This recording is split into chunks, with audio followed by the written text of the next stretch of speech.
Department is pour the pieces, and overnight these pieces harden up inside the mold and latex. So when I come in the next day, then what I would do is get the piece out of the mold. So I open the mold up, the piece comes out like that for me. The next step is get the latex off. So what I do is I'll get this stuff here called mold release.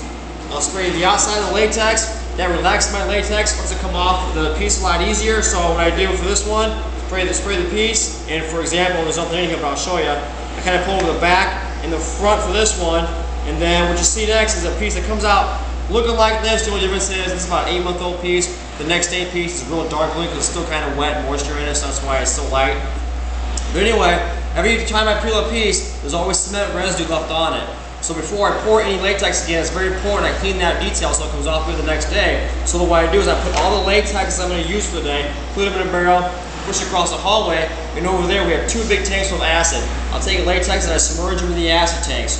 So while they're sitting in the acid tanks, I'm going to come back over here, take my file, and like I told you, the piece is still soft the next day. So what I do is put sand down these rubber mats, scrape it down, that eats away the bottom so it's level, and then what I do is flip it over, and I take my file, and I go over the edge, I smooth the edge out, nice and easy like this. This one's already been done, but this is kind of the process I would do if it hadn't been done yet. You smooth out the edge, have a piece like that on the bottom, and then everything I file goes on a carton here. When I'm done filing, my carton goes in the hallway.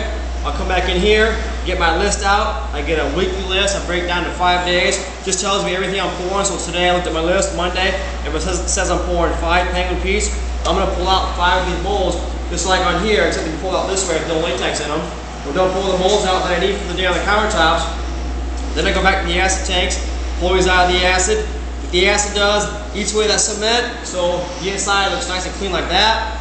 And then what I do is after the cement, or after the acid, I put it in clean water tubs to make sure I rinse out the acid real well, full of water, rinse them out, put them back in the barrel, push the barrel back over here, and then what you want to do is match up the appropriate latex out of the barrel, the appropriate latex that's on the countertop. So 75 penguin peat latex, 75 mold. The reason they're numbered is because they're not universal. In other words, say I'm doing 5 penguin peats and they're all the same piece, but actually these are handmade. The mold latex are handmade. So if I try to sell 74 penguin peat and a 75 penguin peat, it's not going to work. That's why they're their own individual actually. So it's art. So it's not manufactured the same or anything. It's all kind of different. Match it up. Then what I want to do before I put it in the mold, dump out the mold and make sure there's no chunks of cement. So when I put a dent in the piece, spray the outside of latex to moisturize it so it slides in easier when I stuff it in the mold. Look at my key on the outside of the mold. Look at my key on the outside of the latex. Match up my 2 keys. Take the stuffing stick, gently push that down in there, twist it to lock it in, and it's back in there. The last thing I do before I put it on this table, because this table vibrates real loud and fast, what that does, it gets my air bubbles out. To help get the air bubbles out a lot easier, I moisturize the inside of every latex, just like these. I moisturize all these, flip them upside down, capture the moisture, and then I'm ready to make my cement. We have 2 big 80-gallon cement mixers. What I do is I mix it in a 30-gallon barrel with a hand mixer in my room, or upstairs. I put on set of wheels and transport it down here. My pour bucket, I'll take a scoop, transport it from the cement to my pour bucket, and then I'm ready to pour. Turn our table on. And then here's where experience comes in a lot, knowing what you're pouring, because you don't just take cement and throw it in and have a good piece. It's just not the way it works. Everything has different detail to it, so everything gets different air bubbles in different places, so everything pours differently. So this penguin peat, when I pour it just past the head here, the hat, let it sit, get the air bubbles out of there. Then I proceed to fill it up to the top, make sure I fill it high enough, because you can see there's feet there, so when I go to scrape it down, if it's not high enough and I scrape it down, it's going to break my feet. So that's why some have higher than others that you need to fill.